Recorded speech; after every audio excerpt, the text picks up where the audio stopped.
What is the red read? Okay.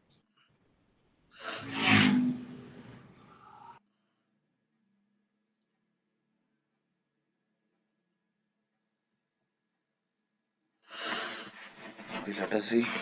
Also, the roles in cloud computing. What are the roles we have in cloud computing job?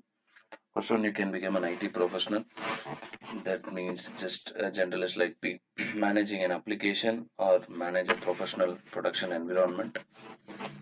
Job roles like IT administrator, system administrator, or network administrator. Nowadays, all the job roles, I think so. So, might have significant or limited experience in cloud technologies, might specialize in any one area, such as security or storage. So, these are the job titles like IT administrator, system administrator. I think previously in olden, maybe 10 years or 15 years back, it was IT administrator. Now it is cloud support roles are also there. Next, IT leader, yes, he can become an IT manager or IT director or IT supervisor also. Maybe like it's based on the operations and how what are the tasks he manage. So being a manager, he has to manage the budget and stay informed about and choose new technologies. So how many services we have in AWS?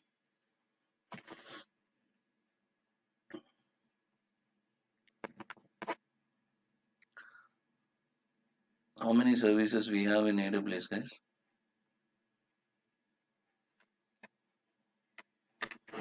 So not sure, but more than 200. Yes, 200 plus services. 200 plus services. Who said that actually? Shakti. Shakti. Okay. So hands-on during early stages of a project, then delegate the team to take the work. So as a manager, he has to delegate the work to the team. Next, you can become a developer. Sometimes, yes, as a software developer, you should know some basic knowledge of. You should have basic knowledge of cloud nowadays. Yeah, because you're going to work with all the new technologies, writes tests and fixes codes, things about projects at the application level, like sample code, works with API and SDKs as well. So software developer, system architect, your role can be, and software development manager also once you're well versed. Then DevOps engineer, you build out the entire infrastructure that an application runs often in the cloud, and we follow the guidelines in the cloud architect and prefer experimenting and try things out rather than a lot of reading. So maximum as a DevOps engineer, you might be mainly working with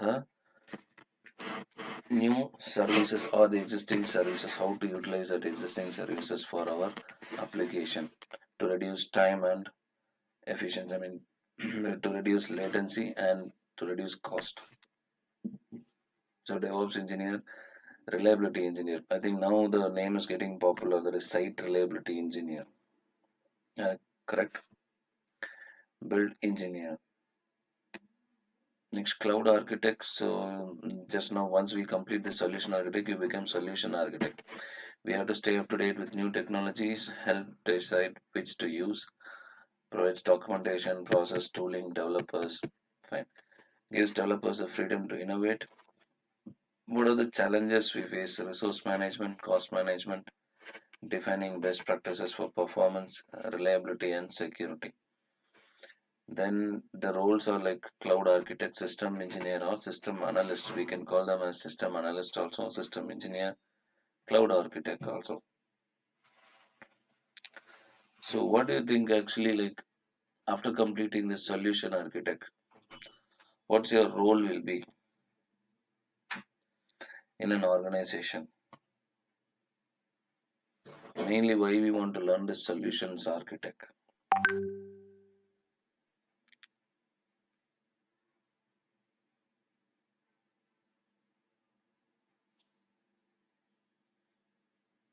I'm asking you guys.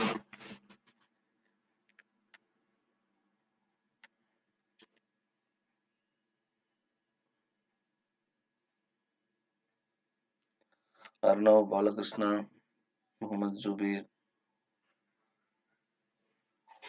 What is your role will be? Um, admin, or administrator, IT admin. admin. ம். வேற ஏதாவது? ID admin நீங்க வந்து cloud practitioner முடிஞ்சதுனாவும் ஆகலாம். ஐ மீன் cloud சப்போர்ட்டாவும் ஆகலாம். ID அட்மினாவும் ஆகலாம். But solution architect what will be your role? எதுக்கு solutions architect, cloud architect? Okay, that means what will be your job நான் கேட்குறேன். What will be your job?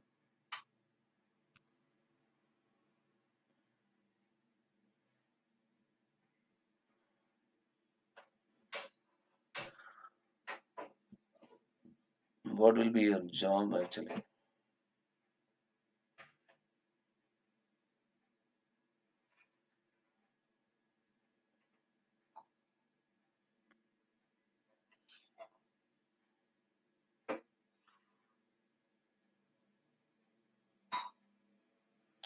Designing the project. Okay, so in the name itself, it's providing the solution, nothing but solution architect. That means for designing an architect, you're going to provide solution. Yes, reducing the cost.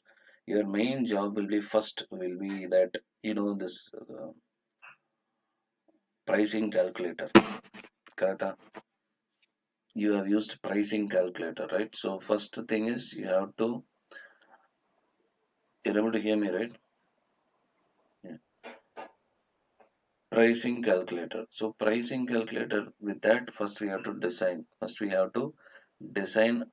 That means we have to give the estimation for what are all we are going to replace with AWS services and how we are going to reduce the cost.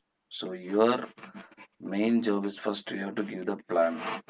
You are going to provide a solution. You are going to provide a solution for designing that entire architecture. Okay, not like you don't want to be a developer for this. Your job is like a supervisor. You're just going to give idea how to reduce cost. As you can able to see here, reduce management cost optimization, define best practices for performance, reliability, and security. How we can make the architecture perform well, how to make it reliable, and how to protect it or how to put it full security. Next, certification exams. I think on the meeting I told you, first you need to know basics of cloud practitioner, that is fundamentals of cloud. Then you should know about solutions architect. Then we can go with solution architect. That's the course we prefer. Next you can go for SysOps administrator and developer. Then it's like DevOps engineer. Or no, I don't want to go all these things. Let me go with solution architect. Means you can go for solution architect professional. So this, I think you already know this. So cloud practitioner will take $100, and all these associate level will take $150 for the exam, and professional will take $300 for the exam. Now these other specialty courses are there. You can see advanced networking, securities, Alexa, machine learning, data analytics, and database. So these things are you don't want to learn until and unless if the company demands or you want to go in a specific field. That means, for example, now if somebody is trying to move for machine learning, that is artificial intelligence or data science or data analyst, then you can go for data analytics course and machine learning course. Somebody is already working as a database administrator or in your organization you have some opening for that, then you are already into cloud. Now you go for database, AWS database specialty. So now this, when you take, what will happen? It will be an added advantage. You will know how to deploy cloud in your architecture using, and you are already a certified person in the database. Now they will also recognize you that he already knows something. So these specialty courses will cost around $75. Now again, data engineering, now AI with cloud practitioner also came. I hope you guys know about all these things. Yes.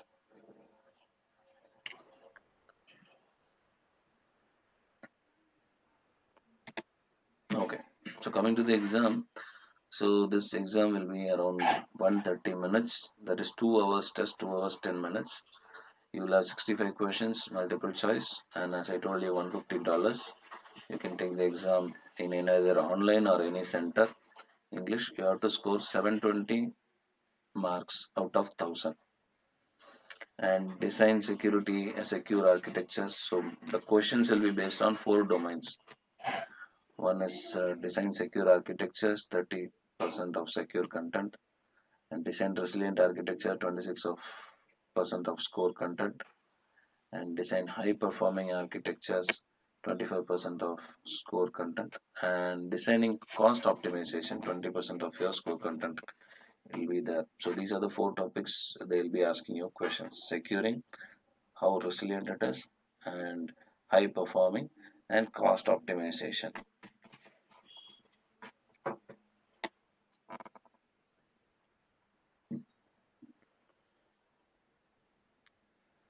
So module wrapper, coming to the end of this section. So we define about cloud coffee prerequisites and objectives, indicate the role of cloud architecture.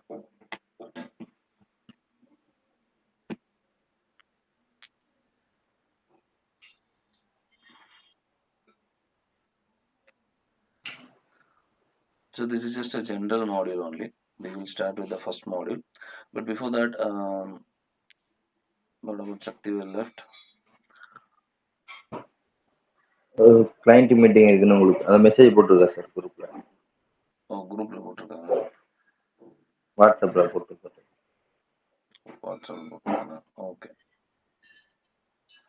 7 பேர் சொன்னீங்கல்ல, மிச்ச அஜித் ஒன்று, ஆமாம் sir. Basheer Basheer. Okay, எல்லாரும் form fill பண்ணிட்டாங்களா?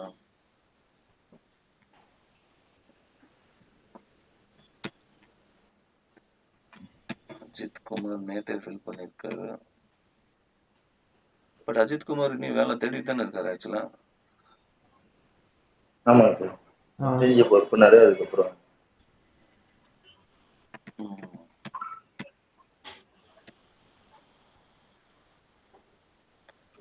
Okay. So இப்போ இதில் இங்கே இருக்கிறதுல யார் வேலை தேடிக்கிட்டு இருக்கா, இல்லை எல்லாரும் வேலையில் இருக்கீங்க? அர்ணவ் பிரதீப் ப்ரோ பாதி. அர்ணவ் பிரதீப்.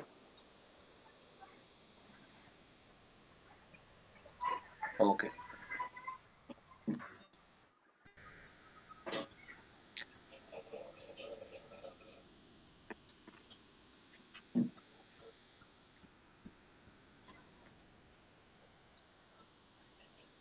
நீங்க எல்லாருமே கிளவுட் ஜாப்ல இருக்கீங்களா, இல்லை வேற ஏதாவது ஜாப்ல இருக்கீங்களா? நான் வந்து கோர் நெட்ஒர்க்ல இருக்கேன் சார். ஐஎஸ்பி ஆக்ட் இன்டர்நெட் சொன்னாங்க சார். ஆமாம், ஃபீல்டு நீங்கள் ஒர்க் பேசுனீங்க ஃபீல்டு ஒர்க்கு. ஓகே, நீங்கள் நெட்ஒர்க். மாறணும் தானே? ஐமன் வந்து நான் சார் நான் இம்ப்ளிமெண்டேஷன் பிளான்டிங் பண்ணுறேன் சார். இதில் என்னோட சாஃப்ட்வேர்ஸ் ஜோஃபோசிஸ்ட் சாஃப்ட்வேர்ஸ் வந்து பிளான் பண்ணுறோம் எங்களோட சர்வர்ஸில். நீங்கள் சொன்னீங்க நீங்கள்ல, இல்லையே நீங்கள் சார், ஜாயின் நான் பண்ணல, இன்னொருத்தர் ஜாயின் பண்ணல. ஜாயின் பண்ணேன். இன்னொருத்தர் சர்வரில் இருக்குன்னு சொன்னார். முகமது சக்திவேல் தான் சார் கிளவுட்ல ஒர்க் பண்றாரு. சக்திவேல் மட்டும் தான் கிளவுட்ல இருக்காரா? ஆமாம் சார். ஆமாம். ஓகே. ஜுபேர்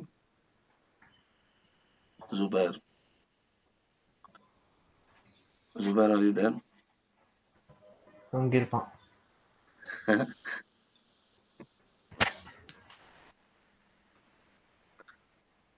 நான் இப்போ தான் சார் நைட் ஷிஃப்ட் முடிச்சிட்டேங்க. ஓ, என்ன இதில் ஒர்க் பண்ணுறாரு? ஜோஹோ ஜோஹோல. ஆமாம் sir.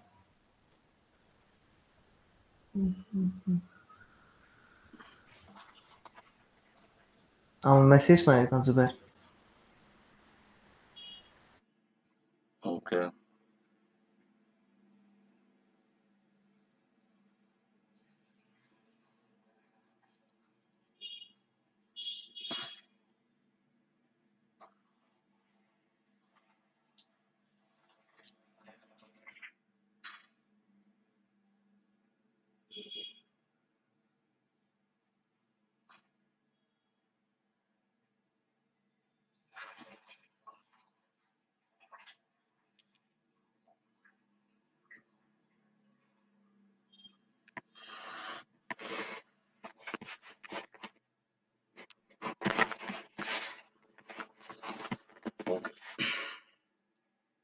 Fine. So what we are going to learn in the second module, introducing cloud architecture.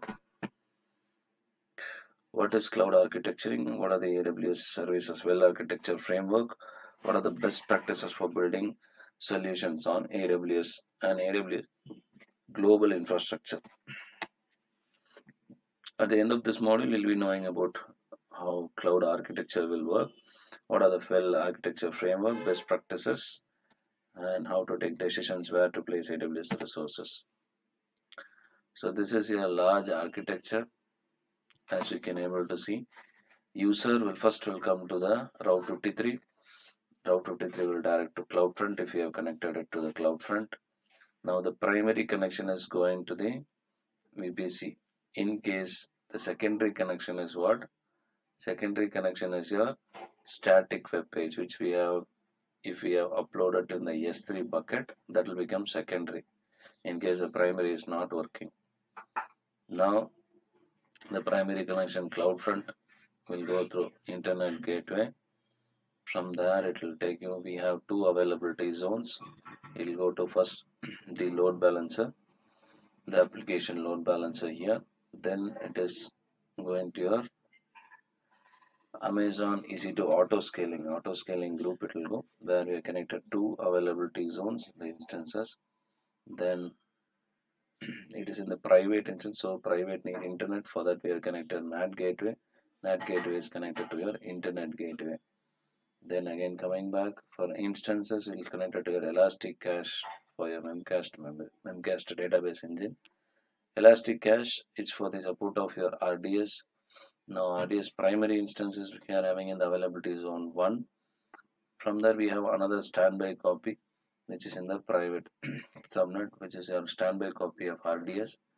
And all these things, instances are having a EFS mount target. EFS mount target, we are going to have a common EFS for both the availability zones. So all your instances is connected to your EFS mount and the mount target is connected to your EFS.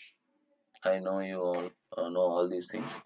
So you might have seen in the cloud practitioner the diagram as like this reverse order, that means in the vertical way. Now we are seeing it in the horizontal way. So actually this is the actual architecture will look. Fine. What is cloud architecture? So around 2000, Amazon was struggling to make its new shopping website highly available and scalable. So do you know when Google started?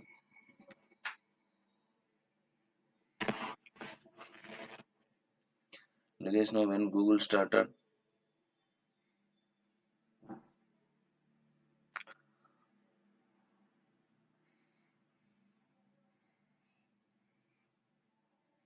No, sir.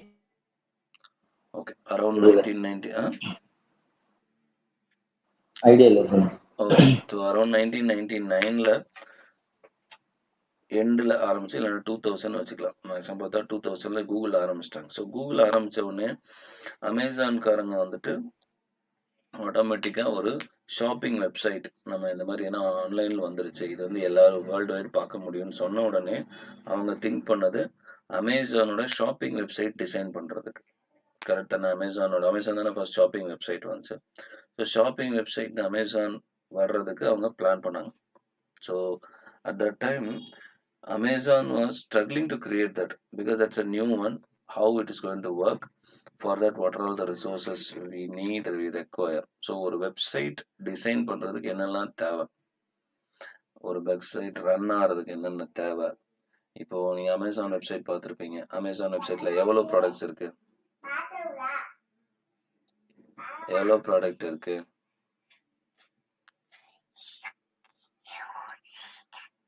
எவ்வளோ products இருக்கு?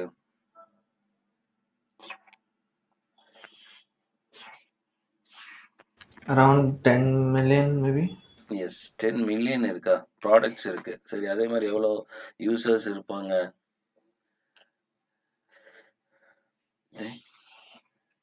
3 billion to 4 billion users இருப்பாங்க. Okay, சரி. இப்போ எவ்வளோ sellers இருப்பாங்க?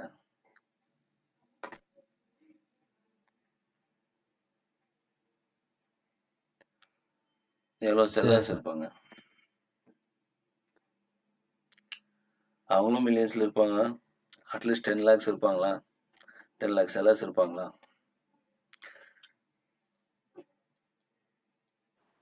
Maybe இருக்கு. ம் S. So இத்தனை பேரோட எஸ் அந்த சார் இருக்கு. எஸ். ஸோ இத்தனை பேர் அப்லோட் பண்ணுறாங்க அவங்க டேட்டாவை, ப்ளஸ் இது வந்து விசிபிள் ஆகணும் ஆல் ஓவர் த வேர்ல்டு.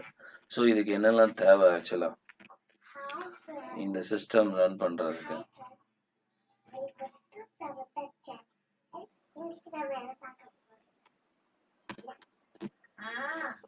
என்னெல்லாம் தேவை? பட்ட அப்ளிகேஷனா இருக்கும். ம் ரேப், ம் ரேம், ஓகே. தென் ஸ்டோரேஜ், ஸ்டோரேஜ். ம்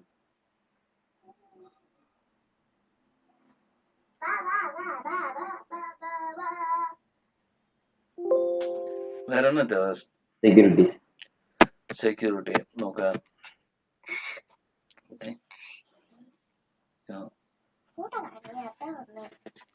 வேற என்ன தேவை?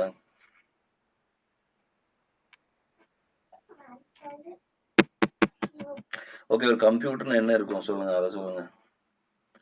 ஒரு கம்ப்யூட்டர் என்ன கம்ப்யூட்டர் இருக்கும்? சிபியூ இருக்கும் sir. Okay, CPU. Hard disk இருக்கும். ம் hard disk, okay. Hard disk, மெசேஜில் டைப் பண்ணுறேன். Hard disk. தென்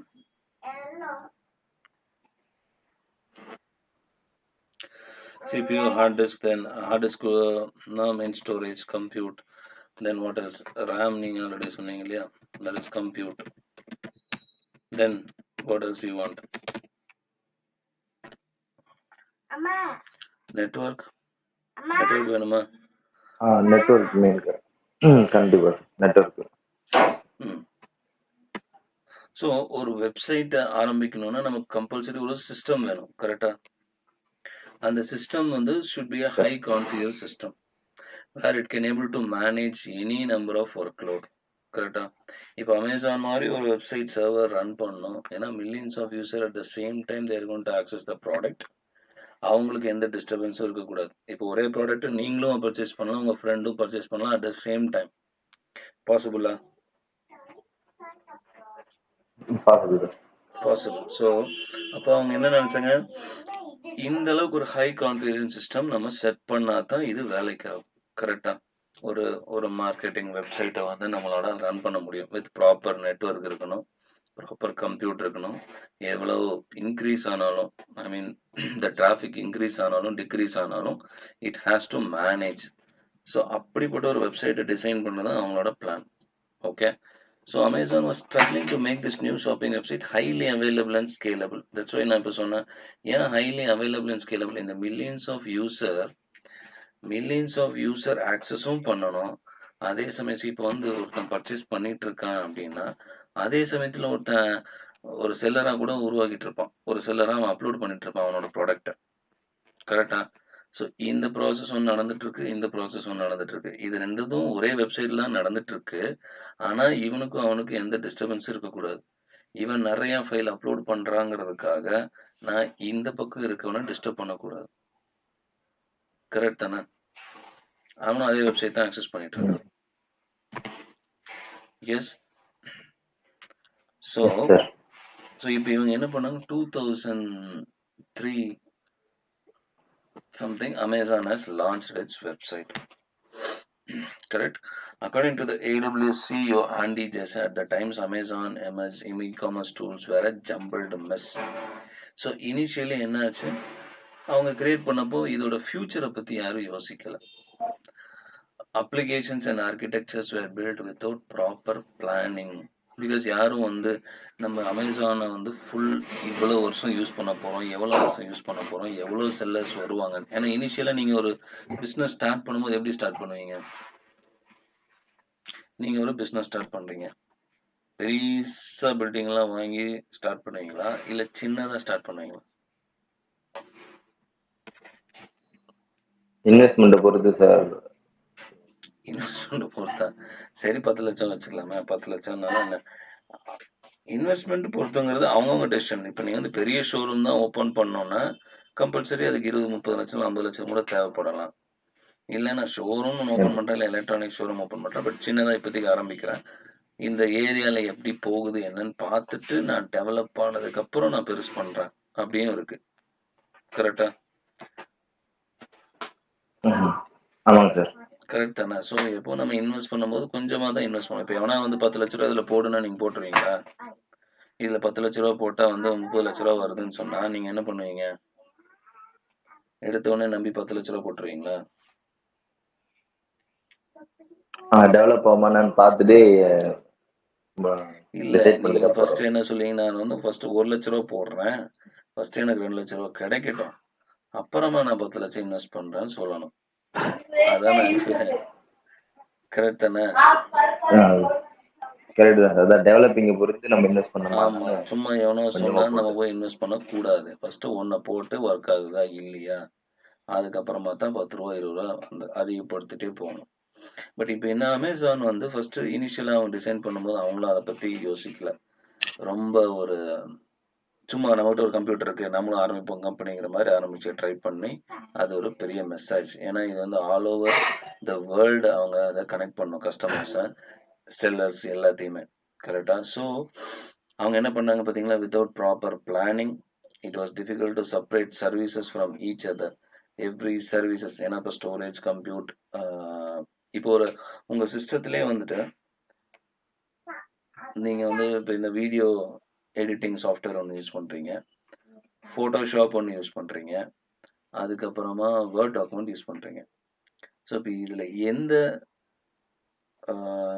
சாஃப்ட்வேர் டூலுக்கு வெயிட்டேஜ் அதிகமாக இருக்கும்?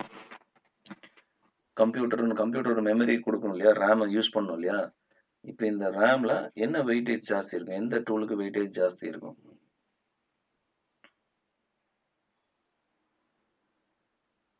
வீடியோ எடிட்டிங்கா, ஃபோட்டோஷாப்பா, இல்லை வேர்ட் டாக்குமெண்ட்டா?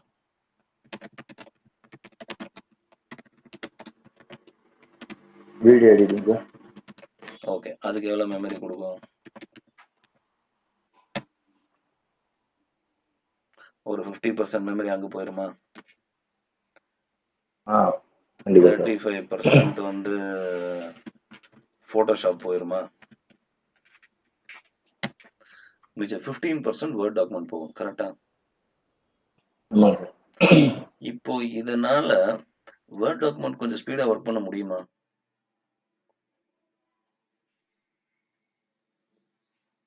அதுக்கு 15% மெமரி தான் கிடைச்சிருக்கு. அதனால ஸ்பீடாக ஒர்க் பண்ண முடியுமா? இப்போ இந்த 3 ரன் ஆகிட்டு இருக்கும்போது அந்த சேம் டைம் சொல்லுங்க. Same time no. Yes, as Arnav said, no. Correct தானே? ஸோ இப்போ என்னாச்சு, இதே தான் அங்கேயும் அவங்களுக்கு ப்ராப்ளம். எல்லா சர்வீசஸும் ஒன்னோட ஒன்று இடிச்சுக்கிட்டு நிற்கிது. இப்போ இது ஒர்க் ஆகுனா அது ஒர்க் ஆகுது, அது ஒர்க் ஆகுனா இது ஒர்க் ஆகுது. இந்த ப்ராப்ளம் இருக்குது. ஸோ அப்போ அவனுக்கு என்ன தேவை? Very high configuration systems, configuration எல்லாமே தேவை. So Amazon created a set of well-documented APIs which became the company standard for service deployment. So ஒவ்வொன்றும் ஒவ்வொரு ஏபிஐயாக கன்வெர்ட் பண்ணாங்க. இப்போ Amazon still struggle to build applications quickly. என்னாச்சு, மறுபடியும் அவங்க ஏபிஐயாக மாற்றினதுக்கப்புறமும் APIனா என்ன? ஏபிஐனா என்ன? நீங்கள் ஆல்ரெடி படிச்சிருப்பீங்க. ஏபிஐனா என்ன?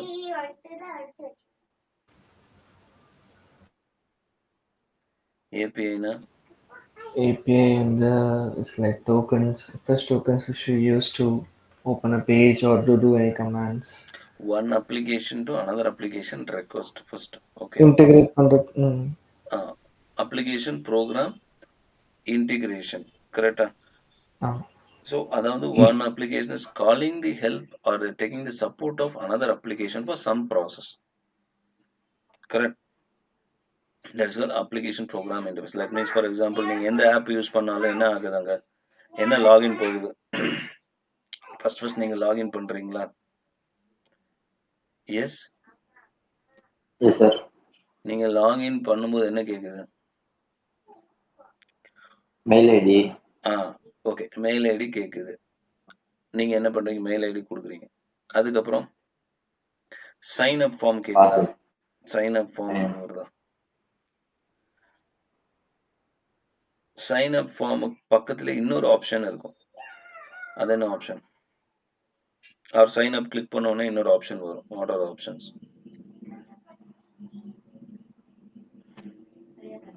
நம்மளை பற்றின இன்ஃபர்மேஷன், அக்கௌண்ட் மாதிரி நம்ம டீட்டெயில்ஸ் கொடுக்குறது.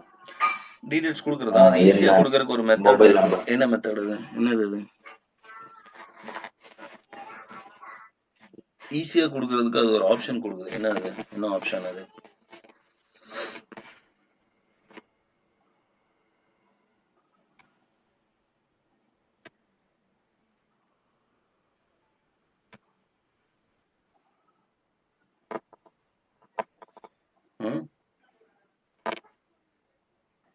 Account creation. அக்கௌண்ட் கிரியேஷன் தான் ஈஸியாக நீங்கள் கிரியேட். இப்போ ஒரு சைன் அப் பேஜ் போகிறோம். லெட் அஸ் சேக் லிங்க்டின்ல நீங்கள் போய் சைன் அப் பண்ணோம்னா என்னென்னலாம் கேட்குது? என்னென்னலாம் கேட்குது? முதல்ல அதான் சார், ஃபர்ஸ்ட் நம்மளோட இன்ஃபர்மேஷன் அதை கிரியேட் பண்ற மாதிரி தான் சார். அதை பண்ணி கிரியேட் ஆல்ரெடி பண்ணி அக்கௌண்ட் இருந்தா அப்படியே லாகின் பண்ணலாம். அப்படி இல்லை அதான் நேம் கேட்கும், மொபைல் நம்பர், ஏஜ். ஓகே, இதெல்லாம் கொடுக்காம போறதுக்கு ஏதாவது ஆப்ஷன் இருக்கா? ஆல்ரெடி லாகின் பண்ணியிருந்தா தான் பண்ண முடியும், இல்லைன்னா பண்ண முடியாது. எந்த அப்ளிகேஷன் எடுத்தாலும் நீங்க சும்மா உட்காந்து எல்லா ஃபார்மையும் ஃபில் பண்றதுக்கு பதிலாக அது இன்னொரு ஆப்ஷன் கொடுக்கும் ஈஸியா லாகின் பண்றதுக்கு. அது என்ன ஆப்ஷன்?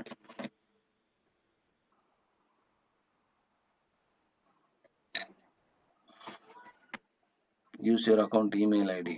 எஸ் அர்ணோ, என்ன அக்கௌண்ட் கேட்கும் அது? என்ன account? Gmail. Yes, Gmail or Google account கேட்கும். கரெக்டா?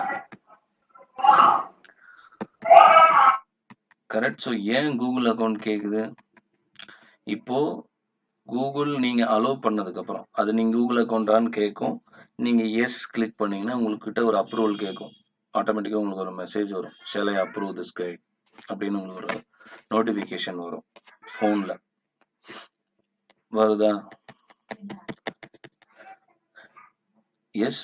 ஸோ இது எதுக்காக? அதாவது ஒரு அப்ளிகேஷன் இன்னொரு அப்ளிகேஷனுக்கிட்ட ஒரு இன்ஃபர்மேஷன் ரெக்வஸ்ட் பண்ணுது. அதுக்கு நீங்கள் தான் பர்மிஷன் கொடுக்கணும். ஏன்னா you're the authorized user. Correct. So this called application program interface. One application interacting with other application. That is application call. We can also say it as an internal call also. Okay, it's making our work easier because whenever we require only we are going to access that information. Fine. Coming back to here, Amazon still struggle to build quick applications because database, compute, storage components took 3 months to build. இது எல்லாத்தையும் build பண்றதுக்கு 3 months ஆகுது. So each team build their own resources with no planning for scalability or reusability. Scalability of reusability என்ன? Scalability means future பத்தி அவங்க யோசிக்கவே இல்லை. பின்னாடி மறுபடியும் இந்த சைஸ் பெருசாகும் அப்படிங்கிறத பத்தி அவங்க யோசிக்கலாம். ரீயூசபிலிட்டி, இதை திரும்பி இந்த ரிசோர்ஸஸ் நம்ம எங்கே யூஸ் பண்ண போகிறோம், எந்தெந்த அப்ளிகேஷனுக்காக யூஸ் பண்ண போகிறோங்கிறதையும் அவங்க யோசிக்கலாம். அப்போ அவங்க சொல்யூஷன் கண்டுபிடிச்சாங்க. என்ன? they build internal services to create high availability, scalability, reliability architecture on top of its infrastructure. That means நமக்கு இந்த சர்வர்லாம் ரன் பண்ணோன்னா நம்மளே ஒரு சர்வர் மிஷின் வச்சுருக்கோம். ஐ திங்க் 10 years 20 years பேக்கெலாம் நமக்கு வந்து சர்வர் மிஷின்ஸ் இருக்கும் எல்லா கம்பெனிஸ்லேயும். கரெக்ட். எல்லா கம்பெனிஸ்லேயும் சர்வர்னு ஒன்று இருக்கும். ஸோ சர்வர் ரூம்னு ஒன்று இருக்கும். அங்கே ஒரு 10 சர்வர் 20 சர்வர் இருக்கும். அதை மேனேஜ் பண்ணணும். பெரிய கம்பெனினா அங்கே 100 சர்வர் கூட இருக்கலாம், 200 சர்வர் கூட இருக்கலாம். அதை மேனேஜ் பண்ணணும். கரெக்ட் தானே? இப்போ இதெல்லாம் மேனேஜ் பண்ணிட்டு இருக்கணும்னா சேம் திங் நான் இவங்க டிசைன் பண்ணுற இந்த அமேசான் வந்துட்டு பெருசு.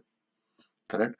ஸோ இந்த ஒரு வெப்சைட்டை டிசைன் பண்ணுறதுக்கு ஒருத்தனுக்கு இவ்வளோ கம்ப்யூட் கெப்பாசிட்டி, இவ்வளோ ஹார்ட்வேர், இவ்வளோ மெமரி தேவைப்படுதுன்னா அவங்க என்ன நினச்சா, இது எல்லாத்தையும் வேர்ல்டு ஓவர் எல்லாருக்குமே வெப்சைட் தேவை, எல்லாருக்குமே இந்த மாதிரி ஒரு சைட் தேவை, இந்த மாதிரி இல்லை நிறைய சைட்ஸ் தேவை. அவங்களுக்கும் இதே கம்ப்யூட்டர், ஹார்ட்வேர், நெட்வொர்க்கிங், ஸ்டோரேஜ் எல்லாமே தேவைப்படும். நாம ஏன் அதுக்கான ஒரு மோனோபோலியாக இருக்கக்கூடாது? மோனோபோலினா என்ன? மோனோபோலினா என்னப்பா? பிஸ்னஸ் எக்ஸ்பேண்ட் பண்ணி அந்த இன்வெஸ்ட்மெண்ட் கேம்லாம் ஆடிருக்கேன் சார். ஐ மீன் என்னது? மோனோபோலி கேம் தான் ஆடிருக்கேன். மீனிங் தெரியாது. பட் மீனிங் தெரியாதா? பிஸ்னஸ் கேம் தான் லைக் பிஸ்னஸ் கேம் தான். இப்போ இது மோனோபோலின் அப்படின்னா என்னன்னா, ஒரே ஒருத்தன் தான் செல்லர். ஒரே ஒருத்தன் தான் செல்லர். மற்ற எல்லாரும் அவனை டிபெண்ட் பண்ணி தான் இருக்கணும். மற்ற எல்லாரும் அவங்ககிட்ட தான் வந்து வாங்கணும். கரெக்ட். அந்த ப்ராடக்டான டிமாண்ட் இன்க்ரீஸ் ஆகுறப்ப தான் அவன் வந்து வாங்கணும். இப்போ தினத்தந்தி பேப்பர்னு எடுத்தால் தினத்தந்திக்கிட்ட மட்டும்தான் வாங்கணும். தினத்தந்தியோட மோனோபோலி யாரு? All over the world Dinathanthi எங்கே வாங்க முடியும்? தினத்தந்திக்காரன்ட்ட தான் வாங்க முடியும். அவன் தான் ஓனர். அப்போது அந்த ஒரு ப்ராடக்ட்டுக்கு அவன் தான் ஒரு மோனோபோலி. ஓகே. அவனை விட்டால் வேறு இப்போ ஏரியாவில் உங்கள் கடையில் வந்துட்டு ஏதோ ஒரு கடையில் தான் ஒரு ப்ராடக்ட் கிடைக்கும். வேறு எந்த கடையிலுமே கிடைக்காது அந்த ப்ராடக்ட். அப்படி ஒரு ப்ராடக்ட் இருக்கும். கரெக்டாக. அப்போ அந்த ப்ராடக்ட்டுக்கு அவன் தான் மோனோபோலி. சேம் திங் இப்போ ஏடபிள்யூஎஸ்கார் என்ன நினச்சா, ஐ மீன் அமேசான்கார் என்ன நினச்சான்னா, எல்லா ஒரு ஒரு சைட்டை நம்ம லான்ச் பண்ணி all over the world visible பண்ணுறதுக்கு கம்ப்யூட்டர், இந்த ஸ்டோரேஜ், நெட்வொர்க்கிங் எல்லாமே தேவைப்படுது. தட் டு ஹை குவான்டிட்டியில் தேவைப்படுது based on the increase of their business. கரெக்டாக. இப்போ அதையே நாம ஏன் எடுத்துக்க கூடாது? ஃபுல்லாக நாமளே அதுக்கு ஒரு மோனோபோலி ஆகக்கூடாது. ஏன்னா நம்மக்கிட்ட எல்லா ரிசோர்ஸஸும் இருக்குது. இப்போ நம்ம கண்டுபிடிச்சிருக்கோம் இந்த ஸ்டோரேஜ் இல்லை அவைலபிலிட்டி, ஸ்கேலபிலிட்டி எல்லாமே இன்க்ரீஸ் பண்ண முடியும். அப்போ நம்ம இதையே ஒரு செல்லிங்காக வைக்கக்கூடாதா அப்படின்னு சொல்லி தான் அவங்க 2006 ஏடபிள்யூஎஸை சர்வீஸாகவே கொண்டு வந்துடுறாங்க. ஐ திங்க் நவ் இவங்களுக்கு தெரியும்னு நினைக்கிறேன். ஸோ இப்போ எந்த பிஸ்னஸ், இகாமர்ஸ் பிஸ்னஸ் தான் வந்து டாப்பில் இருந்தது ஃபர்ஸ்ட் அமேசானில். இப்போ ஏடபிள்யூஎஸ் சர்வீசஸ் தான் டாப்பில் இருக்குது. இனிஷியலாக இகாமர்ஸ் தான் டாப்பில் இருந்தது. இப்போ ஏடபிள்யூஎஸோட சர்வீசஸ் தான் டாப்பில் இருக்குது. தெரியும்னு நினைக்கிறேன் உங்களுக்கு, இல்லையா? ஏன்னா இகாமர்ஸ் நிறைய காம்படிட்டர்ஸ் வந்துட்டாங்க. கரெக்ட். ஃப்ளிப்கார்ட் வந்துட்டான், மீஷோ, அவன் தெரிஞ்சவன்லாம் அவன் பொட்டிக்கடை வச்சவனும் வந்து ஷாப்பிங் கார்ட் கொண்டு வந்துட்டான். அவனும் ஒரு பிராண்டாக மாறிக்கிட்டு இருக்கான். Am I right? Correct sir. நிறைய எஸ். பொட்டிக்கடை வச்சவனும் இன்னைக்கு வெப்சைட் வேணும் இருக்கான். அவனும் அவனோட ப்ராடக்ட்டை மட்டும் போடுறான்.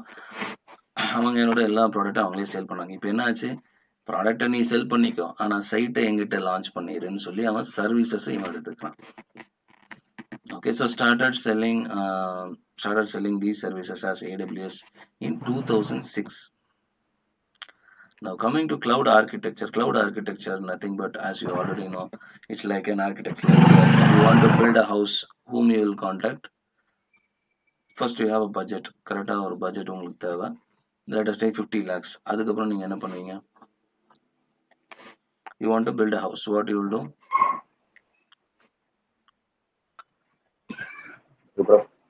பிளான் கேட்போம். பிளான் பண்ணுவோம். இன்ஜினியர் கூப்பிடுவீங்களா first? Yes. Engineering design. So same thing. ஒரு இன்ஜினியர் கூப்பிடுவோம், டிசைன் பார்ப்போம், ஒருத்தர் தான் பார்ப்போம், பட்ஜெட்டுக்கு ஏற்ற மாதிரி இருக்குதா, if everything is plan okay. அவங்ககிட்ட ஒரு ப்ளூ பிரிண்ட் கேட்போம். Correct.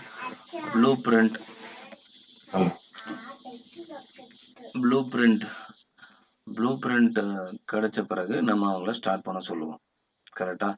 Okay. Yes. So same thing here. நம்ம என்ன பண்ணுறோம்? ஃபஸ்ட்டு ஒரு ஸ்ட்ரக்சர், அந்த இப்போ நான் சொன்னேன் இல்லையா ப்ரீவியஸாக, அவங்ககிட்ட ஒரு ஸ்ட்ரக்சர் டிசைன், இந்த அப்ளிகேஷனுக்கான structure design okay by the customer or your CEO or the project manager, then the architect will come into the place. So architect, what he will do? He will build the building with the crew. Same thing, we will be informing the team to build the structure based on these requirements. So நீங்கள் என்ன பண்ணுவீங்க? Solution ஆர்கிடெக்டா அப்படின்னு பார்த்தீங்கன்னா, நீங்கள் வந்து அவங்களுக்கு first ஒரு plan போட்டு கொடுத்துருவீங்க. பிளான் இன் சென்ஸ், இந்தந்த வேலைக்கு இந்தந்த சர்வீசஸை யூஸ் பண்ணோம் ஏடபிள்யூஎஸ்ல. இப்படி நீங்கள் இந்த சர்வீஸ் யூஸ் பண்ணால் மந்த்லி இவ்வளோ காஸ்ட் ஆகும், இயர்லி இவ்வளோ காஸ்ட் ஆகுங்கிற அந்த ஒரு இன்ஃபர்மேஷன் அவங்களுக்கு ப்ராப்பராக கொடுத்துருவீங்க. நீங்கள் அதை வந்து ஒரு ரிப்போர்ட்டாகவும் ஷேர் பண்ணுவீங்க. Okay. So coming to the end of this section 1, this Ayman Khan, can you read that? Cloud architecture is the process of applying cloud characteristics to a solution that uses cloud services and features to meet an organization's technical need and business use cases. You can use AWS services to create highly available, scalable, and reliable architectures.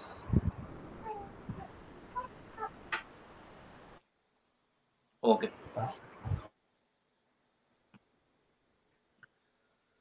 நான் AWS well architecture framework நீங்கள் இதை already படிச்சிருப்பீங்க. அதனால அந்த 6 ஃப்ரேம்வொர்க்கை chat பாக்ஸில் enter பண்ணுங்க. உங்களுக்கு தெரியும்ல, ரோமர் பண்ணிருக்கீங்களா? ஞாபகம் இருக்கா?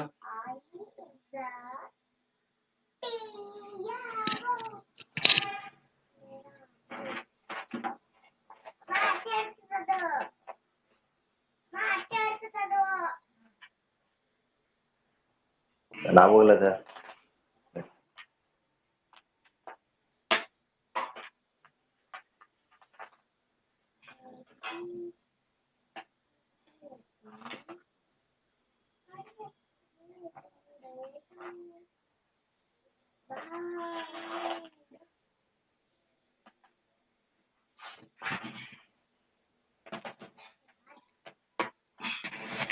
ஞாபகம் இல்லையா?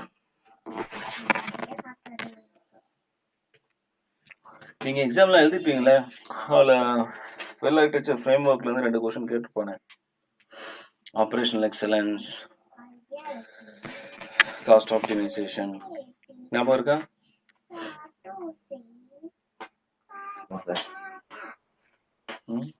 எங்கேயோ கேட்ட மாதிரி ஞாபகம் இருக்கா?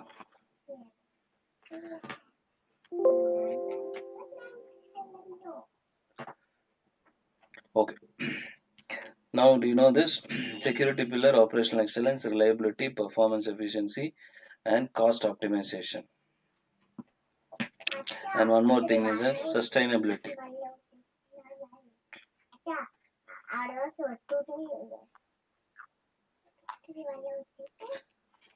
Are you making notes actually? ஒரு நோட் எடுத்து எழுதிட்டு இருக்கீங்களா? Okay. Yes. Fine. So put today's date. நீங்கள் நான் ஃபஸ்ட்டே சொல்லியிருக்கணும். நோட் எடுத்துக்கங்க. First today's date you mentioned. Section module 1 is over, that is the Sub-Zero module. This module is the first one. So we just learned about section 1. Now section 2, well architecture framework.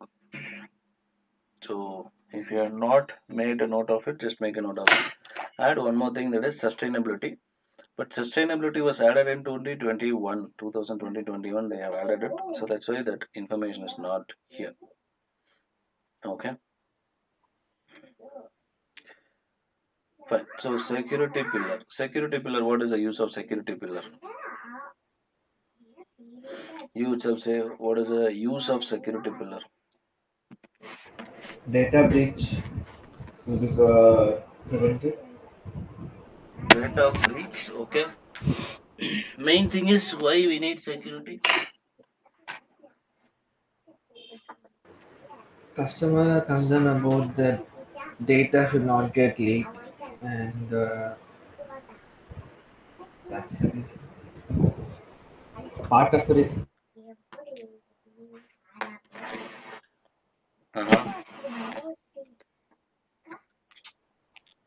Okay.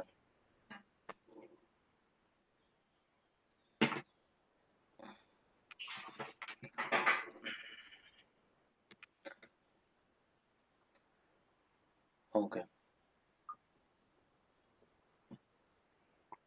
Security pillar is mainly to protect, correct? So identify foundation, traceability, security at all layers, risk assessment and mitigation strategies. Identity foundation என்ன?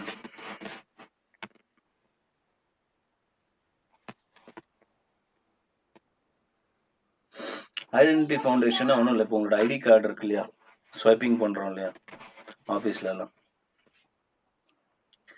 S பண்ணுறோமா? ID card biometric பண்ணுறோமா? அப்போ அது என்ன பண்ணுது ஆக்சுவலா? நம்ம register பண்ணி checked in போயிருக்கோம்னு காமிக்கும்.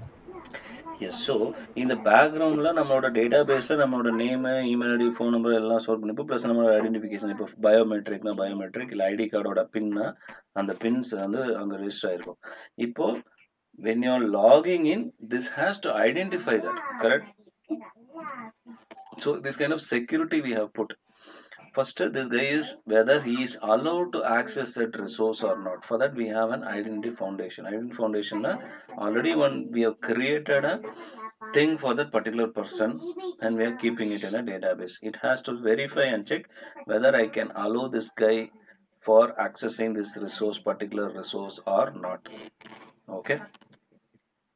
It's call identity foundation. அதாவது ஒன்றும் இல்லை, அந்த நேம் வச்சு உங்களுக்கு மீனிங்கே அதிலே புரிஞ்சிடும்.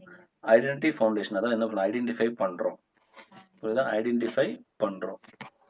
எப்படி ஐடென்டிஃபை பண்ணுவீங்க? நீங்கள் ஆல்ரெடி ஏதாவது செக்யூரிட்டி குரூப் போட்டு வச்சுருக்கோம். நம்ம செக்யூரிட்டி போட்டு வச்சுருப்போம். நம்ம டோரில் வந்துட்டு ஆக்சஸ் கொடுத்துருப்போம். நீங்கள் சர்வர் ரூம்லாம் பார்த்துருப்பீங்க. சர்வர் ரூம்ஸ் எல்லோரும் போய் சர்வர் ரூம் ஆக்சஸ் பண்ண முடியாது, கரெக்டாக? சினிமாவில் கூட பார்த்துருப்பீங்க நினைக்கிறேன்.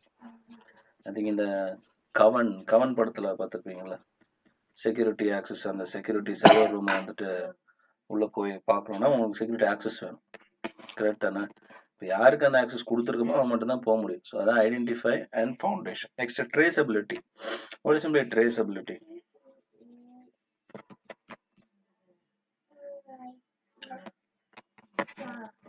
ட்ரேசபிலிட்டி மீன்ஸ் நீங்கள் இப்போது கம்பெனிஸ்குள்ளே போனீங்கனால நீங்கள் எப்போ லாகின் பண்ணீங்க, எப்போ வந்து okay, what is by IT infrastructure? Do you know what is by IT infrastructure? எல்லாரும் சொல்கிறாங்களா ஒரு கம்பெனினா ஐடி இன்ஃப்ராஸ்ட்ரக்சர் இருக்கணும்னு சொல்லிட்டு. அப்படின்னா என்ன?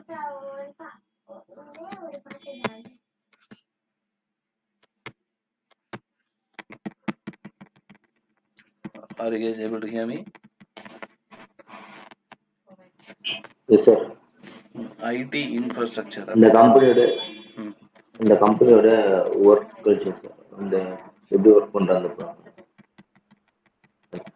எப்படி ஒர்க் பண்றாங்க, எப்படி ஒர்க் பண்ற மீன்ஸ் நம்ம டைமிங், எப்படி எந்த டைம் லாகின் பண்றோம், அதை மானிட்டர் பண்றது. somewhat closer, fuller சொல்லுங்க. இந்த ID infrastructure is only for the IT companies? Normal எல்லாத்துக்கும் இருக்கு. நார்மல் எல்லாத்துக்குமே. ஃபார் எக்ஸாம்பிள் டெலிகாலிங் பண்ற, டெலி சேல்ஸ் பண்ற சின்ன சின்ன கம்பெனிஸ் கூட ரன் பண்றோம். எஸ். ஸோ ஐடி இன்ஃப்ராஸ்ட்ரக்சர்னா ஆஸ் ஆஃப் நீங்கள் சொன்ன மாதிரி தான் ஃபர்ஸ்ட் லாகின்ல இருந்து எண்ட் அவன் வீட்டுக்கு போய் லாக் அவுட் பண்ணி போகிற வரையும் உள்ளே இருக்கிறதையும் ட்ராக் பண்ணும். எப்படி ட்ராக் பண்ணும்? நீங்கள் ஃபஸ்ட்டு லாகின் பண்ண உடனே உங்கள் சிஸ்டமையும் லாகின் பண்ணுறதுக்கு ஒரு ஆக்சஸ் இருக்கும். அது ஒரு செக்யூரிட்டி. நீங்கள் லாகின் பண்ணணும். அகைன் நீங்கள் எத்தனை நேரம் அந்த சிஸ்டமை யூஸ் பண்ணீங்க, எத்தனை நேரம் ஐடியில் இருந்தீங்க, எத்தனை நேரம் பிரேக் போனீங்க, லஞ்ச் போனீங்க, எல்லாமே ட்ராக் ஆகிருக்கும், கரெக்டாக? ப்ளஸ் இந்த ட்ராக்கிங் எதுக்கு தேவைப்படுது? For what reason we need this actually? நாங்க ஒரு கம்பெனில வந்து ஒரு சர்வர் இன்ஸ்டால் பண்ணோம் சார். அப்போ அவர் அது இந்த கான்செப்ட் தான் யூஸ் பண்ணாரு. அவங்க ரெஸ்ட் ரூம் போனாலும் சரி, ஸ்நாக்ஸ் ஆர்டர் பண்ணாலும் சரி, அது எல்லாமே வந்துட்டு பயோமெட்ரிக் வச்சு தான் போற மாதிரி இருக்கு, ஃபிங்கர் பிரிண்ட் வச்சு தான் போற மாதிரி இருக்கு எல்லாத்துக்குமே. அது கேமரா மானிட்டரும் பண்ணுது, பிளஸ் அவங்களுடைய டைமிங் எல்லாமே வந்து எக்ஸாக்டா அதில் ஸ்டோர் ஆகுது. அது வந்து கொஞ்சம் இன்டெப்த் மைக்ரோ மேனேஜ்மெண்ட்டு. பட் இது எதுக்காக வந்து பண்ணணும்னு கேட்குறேன். பேசிக்காக நீங்கள் ஒரு லாகின் ஐடி கொடுத்து உள்ளே போய் ப்ரொடக்டிவிட்டி ஹவர்ஸ் பார்க்கறதுக்கு. Yes, exactly. ப்ரொடக்டிவிட்டி ஒன்று. செகண்ட் ஒன் மெயின், நீங்களும் எதுக்கு கம்பெனிக்கு போகிறீங்க? நீங்கள் இல்லை, எல்லாருமே கம்பெனிக்கு எதுக்கு போகிறோம்? சம்பளத்துக்காக தான். அதே தான். அப்போ நீ எப்போ ஆப்சென்ட் ஆன, எப்போ ப்ரெசென்ட் ஆனன்னு ட்ராக் பண்ணுமா? கரெக்டா? அப்போ நீங்கள் வந்து முன்னாடி எல்லாம் என்ன பண்ணுவாங்க, ஒரு ஆள் உட்காந்து அட்டண்டன்ஸ் மார்க் பண்ணிக்கிட்டு இருப்பாங்க, கரெக்டா? இப்போ அப்படியே நடக்குது? அதுக்கு ஒரு ஆள் வச்சிருக்கோமா நம்ம? ஹெச்ஆர் டைரக்டா ரிப்போர்ட்டை டவுன்லோட் பண்ணுவாரு. நீ லாகின் பண்ணி 9 hours கம்ப்ளீட் பண்ணியிருந்த அப்படின்னா உனக்கு அதுக்கு தகுந்த மாதிரியான லீவு இதெல்லாம் 31 டேஸ்னால் 31 டேஸில் how many days you took leave எல்லாமே அதில் வந்துடும். நீட்டாக அது பேரோவில் ஜென்ரேட் பண்ணிடும். உனக்கு சேலரி இந்த டேட்டில் இவ்வளோ போடணும்னு அவங்க எவ்வளோ அமௌண்ட் போடணும்னு மட்டும் தான் பார்ப்பாங்க. எவ்வளோ நாளுக்கான சேலரி போடணும் மட்டும் தான் செக் பண்ணுவாங்க. நீ வந்தியா வரலையாங்கிறதுலாம் டைம் காமிச்சு கொடுத்துரும். அதோட எவ்வளோ மணி நேரம் ப்ரொடக்டிவிட்டி பண்ணியிருக்கீங்க, உங்களோட பர்ஃபார்மன்ஸ் இம்ப்ரூவ்மெண்ட் என்ன, உங்கள் பர்ஃபார்மன்ஸ் எப்படி, யார் இந்த தடவை நிறைய ப்ரொடக்ஷன் பண்ணியிருக்கா, இது எல்லாமே ஈஸியாக நம்ம கால்குலேட் பண்ணிட முடியும். ஸோ இதுக்கு தான் இந்த ஐடி இன்ஃப்ராஸ்ட்ரக்சர் போடுறோம். ஓகே, மெயின் திங் இதுதான். பட் இதனால தான் வந்து இது வந்து ஐடி இன்ஃப்ராஸ்ட்ரக்சர் ஆஸ் ஆஃப் நம்ம சொன்ன மாதிரி எல்லா கம்பெனிக்காரனும் போட்டுட்டு போயிடலாம். அது அவனோட இஷ்டம், காசு இருக்கா போடலாம். பட் ப்ரீவியஸாக இந்த ஐடி இன்ஃப்ராஸ்ட்ரக்சர் எல்லாமே வந்து ஒரு சர்வர் ரூமில் ஸ்டோர் ஆகிட்டு இருந்தது. கரெக்ட் தானே? இப்போ என்ன ஆகிட்டு இருக்கு எல்லாமே?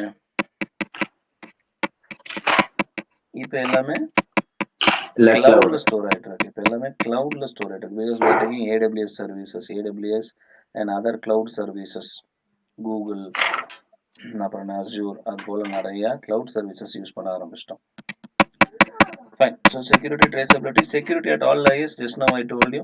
So first நீ வந்து பிரேக் போடுறதுக்கும் ஒரு செக்யூரிட்டி, உள்ளே போகிறதுக்கும் செக்யூரிட்டி, வெளியே வர்றதுக்கு ஒரு லேயர், சிஸ்டம் லாகின் பண்ணுறதுக்கு ஒரு செக்யூரிட்டி பாஸ்வேர்டு, யூசர் பாஸ்வேர்டு, ஒரு அப்ளிகேஷனை டச் பண்ணுறதுக்கு ஒரு user name password. All these things are layer.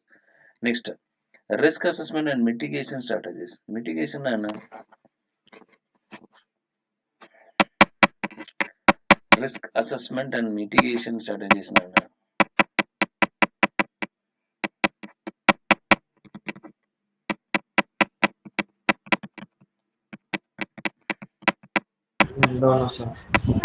Okay, so இப்போ ரிஸ்க்னு என்ன அதை மட்டும் சொல்லுங்கள். ரிஸ்க்னு என்ன தெரிஞ்சால் உங்களுக்கு இது தெரிஞ்சிடும். ரிஸ்க்னு என்ன? ஹேக்கர்ஸ், ஸ்கேமர்ஸ், இல்லை spam. Okay, so same thing. இப்போ நீங்கள் இந்த சர்வர் ரூமை வந்து வேற ஒருத்தர் போய் ஆக்சஸ் பண்ணான்னு வச்சுக்கோங்க, அவனுக்கு ஆக்சஸே இல்லை, அப்போ போய் ஆக்சஸ் பண்ணால் என்ன ஆகும்? சர்வர் என்ன வேணா லைக் டேட்டா அவ்வளோதான், லைக் அவங்க என்ன வேணா பண்ணா. இல்லை அவன் ஆக்சஸ் பண்ண முடியாது. இல்லை ஃபர்ஸ்ட் ஆஃப் ஆல் அவன் உள்ளே போக முடியாதுல்ல, அந்த ரைட்ஸ் கொடுக்கல. அப்போ என்ன காமிக்கும்னு நான் கேட்குறேன்.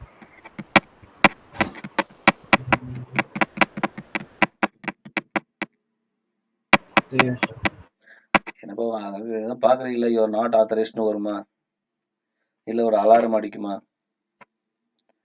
தப்பான ஒரு ஆள் அங்கே என்டர் பண்ணால் ஒன்றா அலாரம் அடிக்கும், ரெண்டாவது நோட்டிஃபிகேஷன் அந்த சர்வர் அட்மினிஸ்ட்ரேட்டருக்கு போயிடும். கரெக்டாக?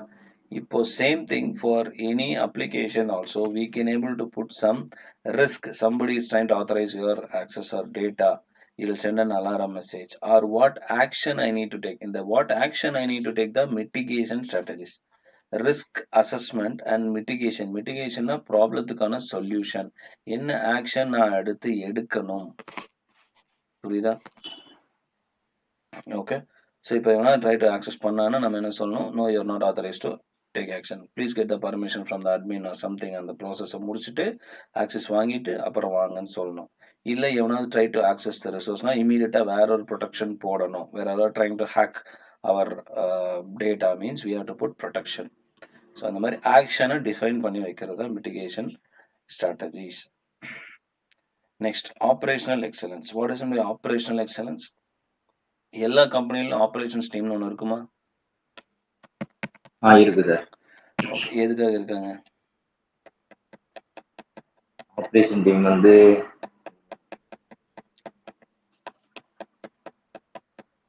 எங்க கம்பெனி பேஸ் பண்ணி சொல்றேன் சார். ஒரு ஆப்ரேஷன் டீம் எதுக்காக இருக்காங்க அப்படின்னா, ஃபர்ஸ்ட் வந்து அவங்க வந்து டிப்ளாய் பண்ணுவாங்க. ஃபர்ஸ்ட் வந்து பிளான் பண்ணுவாங்க. ஒரு கம்பெனியில் வந்து என்ன, நம்ம ஒரு ஃபார் எக்ஸாம்பிள் ஒரு கனெக்ஷன் கொடுக்குறோன்னா அது வந்து என்ன பிளான் பண்ணுவோம்னா, சர்வர் இன்ஸ்டால் பண்ணி அதை எப்படி ரன் பண்ணி அந்த ஏரியாவில் கொடுத்துருக்கணுன்றது ஒரு பிளான்.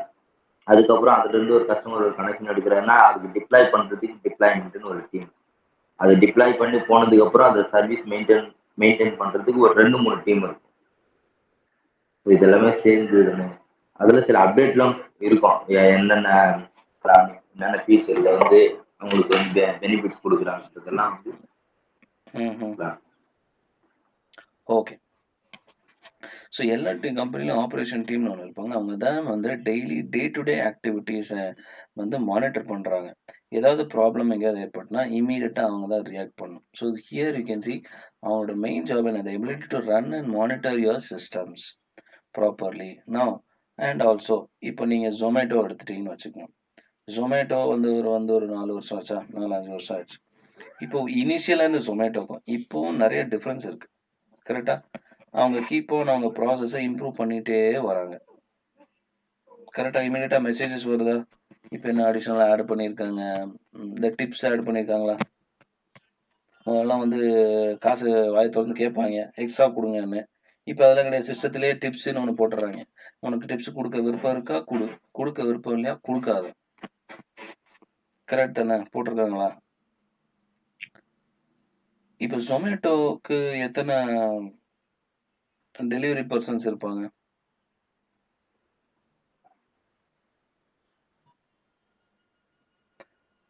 ஆல்ரெடி ஸ்டார்ட் ஃப்ரம் கஸ்டமர்ஸ்க்கு எத்தனை கஸ்டமர்ஸ் இருப்பாங்க?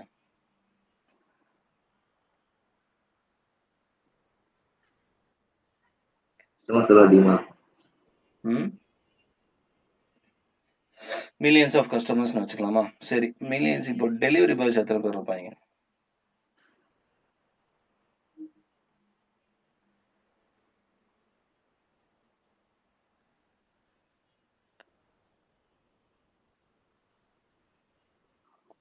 அவங்களும் இன்னும் தௌசண்ட்ஸில் இருப்பாங்களா. ஸோ இப்போ இவங்க எல்லாத்துக்கும் ஒரு எம்ப்ளாய்மெண்ட் இருக்குது. இவங்க எல்லாரும் வந்து சேலரியும் வாங்கணும். இந்த இதுக்காக இந்த சேலரி ப்ராசஸ், இந்த ப்ராசஸ்க்காகவோ இல்லை ஆப்ரேஷன் டாஸ்க்காகவோ ஏதாவது back and setup Amazon Zomato போட்டிருக்காங்களா? ஜொமேட்டோ, ஸ்விக்கி யாராவது வச்சுருக்காங்களா? ஓகே, சிம்பிள் கேள்வி தான். நீங்கள் எங்கேயாவது ஜொமேட்டோ கடை, ஜொமேட்டோ ஷோரூம், எங்கே கடை, ஷாப் ஆர் ஆஃபீஸ் எங்கேயாவது பார்த்துருக்கீங்களா?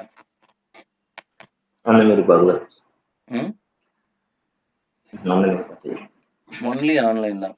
ஸோ இப்போ இங்கே மில்லியன்ஸ் ஆஃப் பர்சன்ஸும் ஒர்க் பண்ணுறாங்க, மில்லியன்ஸ் ஆஃப் கஸ்டமர்ஸும் இருக்காங்க. இது எல்லாமே ஆன்லைன்லேயே நடந்து முடிஞ்சிருது. இப்போ டெலிவரி பாய் இன்னைக்கு ஒருத்தன் சேருவான், நாளைக்கு ஒருத்தன் சேருவான், இன்னைக்கு ஒருத்தன் சேர்ந்தவன் ரிலீவ் ஆகி கூட போயிடுவான். ஆனால் எல்லாமே ஆன்லைன்லேயே அவன் பேமெண்ட் ஒர்க் பண்ணியா, வேலை வாங்கினியா, காசு வாங்கினியா, போயிட்டு முடிஞ்சது, அவ்வளோதான். இப்போ இதுக்கான செட்டப்பே கிடையாது. செட்டப் இன் சென்ஸ் ஒரு ஆஃபீஸ் செட்டப்பே கிடையாது.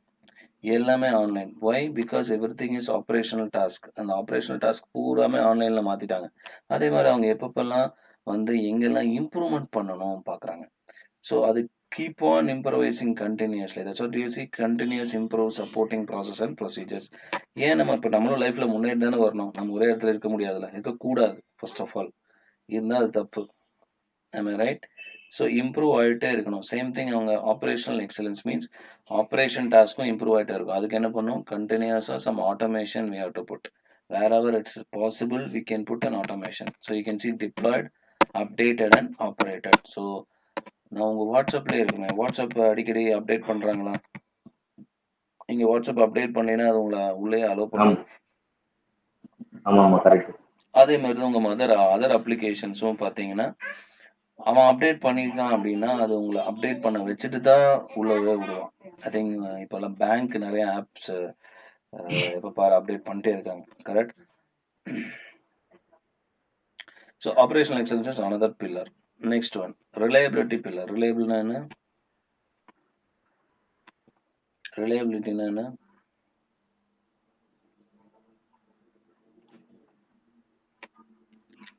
ரிலையபிலிட்டினா என்ன?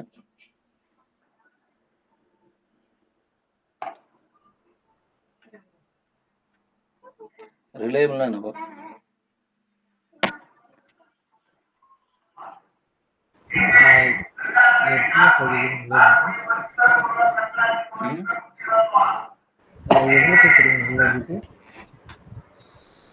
பேக்ரவுண்ட் நாய்ஸ் தான் கேட்குது. Trusted. Okay, trusted. Yes, correct. Trusted. ரிலையபிள்னா ட்ரஸ்டட். நம்ம ஏன் ட்ரஸ்ட் பண்ண போகிறோம்? Recover quickly from infrastructure or service disruption. ஏதாவது ப்ராப்ளம் ஆனால் கூட டக்குன்னு ரெடி ஆகி வந்துடணும். And it's dynamically acquire computing resources to meet that demand. ஏன்னா ஒரு நிமிஷம் கூட கஸ்டமரை வெயிட் பண்ண விடக்கூடாது. Migrate disruptions such as misconfiguration, transit network issue, everything has to be solved by the cloud itself by the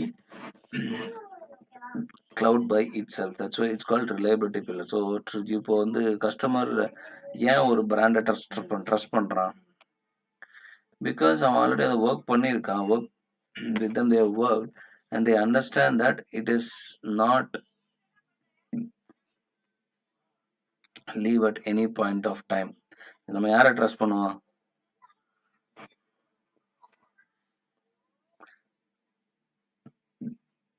okay, உங்கள் friend close friend என்ன 10 பேரா க்ளோஸ் ஃப்ரெண்டு இருப்பான்? இல்லை யாரோ ஒருத்தர் தானே இருப்பாங்க, இன்னும் 2 பேர் இருப்பாங்க மேபி. கரெக்டா? ஸோ அவங்களை ஏன் நம்ம ட்ரஸ்ட் பண்ணுறோம்? அவங்கள நம்ம ஏன் ட்ரஸ்ட் பண்ணுறோம்? எந்த ஒரு சமயத்துலையும் என்ன பிரச்சனையாக இருந்தாலும் அவன் வந்து இருப்பான் அப்படின்னு நம்புறோம். கரெக்டா?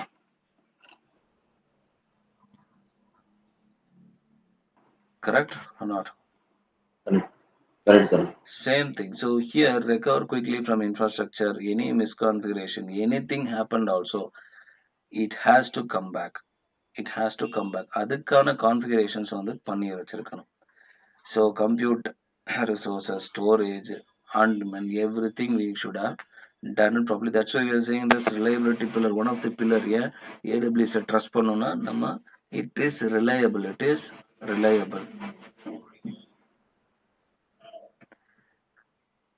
Next one, performance efficiency pillar. What performance efficiency? What is this performance efficiency?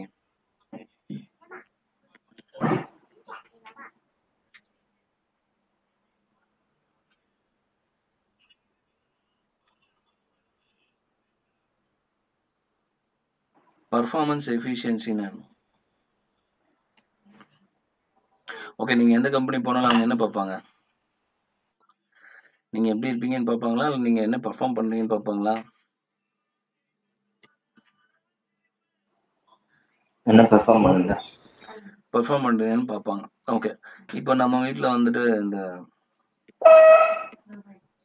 Chutney எல்லாம் அரைக்கிறாங்கல்ல, இன்னைக்கு நம்ம என்ன யூஸ் பண்ணிட்டு இருக்கோம்? ஃபார் சட்னி எல்லாம் அரைக்கிறதுக்கு என்ன யூஸ் பண்ணிருக்கோம்?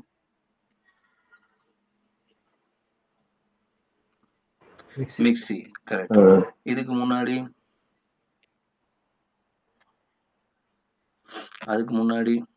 நம்ம அம்மிக்கல்ல அரைச்சிட்டு இருந்தோம். கரெக்ட் தானே? இப்போ எதுக்காக மிக்ஸி யூஸ் பண்றோம்? ரெண்டுமே சட்னி தான் அரைக்க போறோம், ஆனா ஏன் மிக்ஸி யூஸ் பண்றோம்?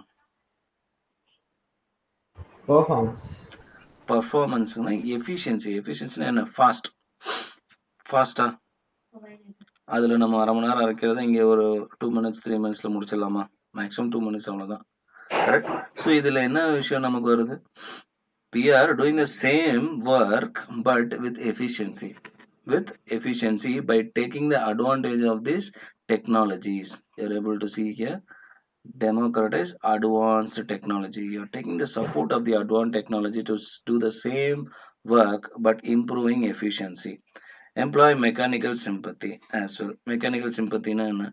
As logical thinking. Logically perform பண்ணுமா மாட்டதா, எந்த இடத்துல நான் எதை டிவைஸை ஃபிக்ஸ் பண்ணணும். Now there are a lot of automations came.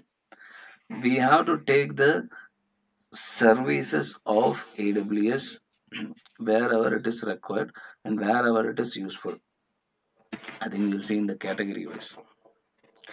Fine. So same thing here, performance efficiency pillar. It's mainly to choose efficient resources. So as of now, இப்போ சொன்ன மாதிரி உங்கள் கம்பெனியில் நீங்கள் போகிறீங்க, உங்கள் பர்ஃபார்மன்ஸ் பார்ப்பாங்க.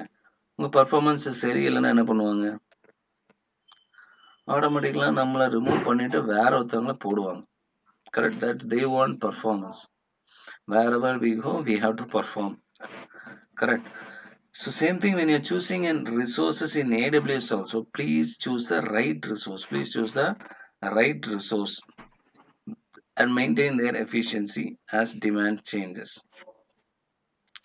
Okay, demand changes na இப்போ நீங்க T2 மைக்ரோ வச்சிருப்பீங்க, உங்களோட டிமாண்ட் இன்க்ரீஸ் ஆகுது, உங்க பர்ஃபார்மன்ஸ் இன்க்ரீஸ் ஆகணும்னா T3 மைக்ரோ போடுவீங்க. கரெக்ட் தானே? நீங்க already learn பண்ணிருப்பீங்களா T2 micro T3 எல்லாமே? ஆமா சார், இதுக்கு முன்னாடி. Yes. Okay, next one cost optimization. Cost optimization என்ன? ஆப்டிமைசேஷன் என்ன? ஒரு கம்பெனில எந்த அளவுக்கு அதனுடைய காஸ்ட் கம்மி பண்ண முடியுமோ எஸ். உங்க லைஃப்லயும் நீங்க காஸ்ட் கம்மி பண்ணுவீங்களா? அன்வான்டட் கண்டிப்பா சார். கண்டிப்பா. எப்படி காஸ்ட் கம்மி பண்ண முடியும்? ஃபர்ஸ்ட் 50,000 சேலரி வாங்குறீங்க. 50,000 நீங்க ஆல்ரெடி லாட் ஆஃப் கமிட்மெண்ட்ஸ் வச்சிருப்பீங்க. கரெக்டா? 50,000 வாங்குறீங்கன்னு வச்சுக்கலாம். ஃபர்ஸ்ட் என்ன பண்ணுவீங்க? எதுக்கு ப்ரிஃபரன்ஸ் கொடுப்பீங்க? எதை ஃபர்ஸ்ட் பே பண்ணுவீங்க? இல்லைன்னா எதுக்கு ஃபர்ஸ்ட் ப்ரிஃபர்? 50,000 சேலரி வாங்குறீங்கன்னு வச்சுக்கலாம். என்ன பண்ணுவீங்க ஃபர்ஸ்ட்? ஃபுட்டுக்கு அலோகேட் பண்ணிக்கலாம். ஃபுட்டு. ஓகே. ஃபுட்டுக்கு ஒரு எவ்வளோ? 10,000 வருமா? நீங்கள் ஃபேமிலி ரன் பண்ணீங்கன்னா ஒரு 10,000 வருமா? 15,000. 15,000 வேணுமா? யாராவது மேரிடா இங்க? நான் மேரிடு. ஓ, மேரிடு தானே. ஓகே. அதான் 15,000 போட்டாச்சா? அடுத்து அடுத்து வந்து இங்க ரெண்ட், அது தனியாக இது பண்ணிக்கலாம். ரெண்ட்டு. அடுத்து ரெண்ட், கரண்ட் பில்லு, அது ஒரு 10,000 வந்துருமா? கண்டிப்பா சார். ம். அப்படியே கரண்ட் பில்லு ஒரு 1,500 ரூபா. 1,500 வருதா? இப்போ தமிழ்நாடு கவர்மெண்ட் இன்க்ரீஸ் பண்ணிட்டாங்க. ஆமாம் சார். கொள்ளையடிக்க வழியாக வச்சுருக்காங்க. ம். சரி, அடுத்து ரெண்ட்டு, ஃபுட்டு, அப்புறம் இஎம்ஐ அடுத்து தான் வாங்கி வந்து வச்சுருப்போம். இஎம்ஐ இருக்கா? ஆமாம் சார், இஎம்ஐ ம். அதுக்கு ஒரு எவ்வளோ போடலாம்? இருக்கும். அதுக்கப்புறம் நம்ம டெய்லி வரும் 50,000 நம்ம ரவுண்ட் போடலாம், வருவோம். இப்போ 25,000 ஆயிடுச்சு. 13,000 ரூபா. அது ஒரு 13,000 ரூபா வரும். ட்ராவலா? இல்ல இஎம்ஐக்கு ஒரு 13,000 ரூபா வரும். டிராவலுக்கு வந்து ஒரு இஎம்ஐக்கே நாளைக்கு 13,000 வருதா? பார்த்தீங்கன்னா 150 ரூபா. ம். இஎம்ஐ 13,000 வருதா? டிராவல் வந்து ஒரு நாள். ம். ஆமாம். இங்கே போயிடுச்சு 25, 28, 38 போயிடுச்சு. ட்ராவலு ஒரு நாளைக்கு 150 ரூபானா 100ன்னு வச்சுக்கோங்க. 30, 3,000 ரூபா. அதில் 50ன்னு வச்சுக்கோங்க. எவ்வளோ? 5 3 15, 1,500 ரூபாயா? 5,000 ரூபா போயிடும். 38, 40, 43 ஆயிடுச்சு. மிச்சம் 7 ரூபா கையில் இருக்கும். அப்போ என்ன ஆகும்?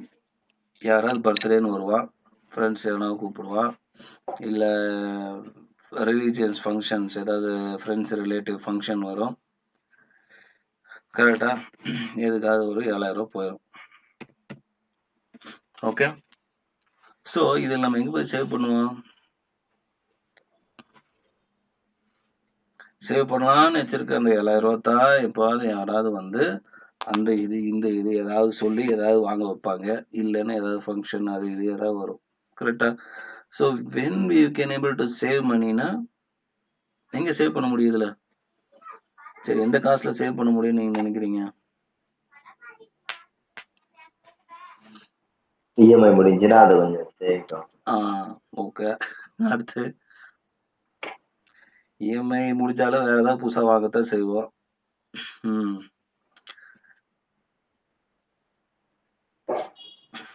மற்றபடி இது mandatory. Yes, removing unnecessary service usages. So இங்கே ஏதாவது unnecessary காஸ்டிங் வந்திருக்கும். அந்த 7,000 நம்ம சேவ் பண்ணணும்னு நினச்சதில் நம்ம தேவையில்லாமல் ஏதாவது வாங்கியிருப்போம், இல்லை தேவையில்லாமல் இதுக்காக ஸ்பெண்ட் பண்ணியிருப்போம். அதெல்லாம் நம்ம ரெடியூஸ் பண்ணணும். Same thing here. Cost optimization pillar is eliminating unneeded expenses. நம்ம T2 மைக்ரோலேயே ரன் பண்ணக்கூடிய விஷயத்த T4 மைக்ரோ, T3 லார்ஜ் அது மாதிரி போட்டு நம்ம தேவையில்லாமல் ஸ்பெண்ட் பண்ணிருப்போம். அந்த காஸ்ட் எல்லாம் கம்மி பண்ணணும். Consider using manager service. Manager சர்வீஸ்னா என்ன? I think you might have come across manager services. Can you tell me some manager services? இதெல்லாம் மேனேஜர் சர்வீஸ். AWSல. ஓகே, மேனேஜர்னா என்னன்னு சொல்லிடுறோம் ஃபர்ஸ்ட். ஓகே, மேனேஜிங்னா என்ன ஃபர்ஸ்ட் அதை சொல்லுங்க, அப்புறம் உங்களுக்கு புரிஞ்சிடும். மேனேஜ்னா என்ன?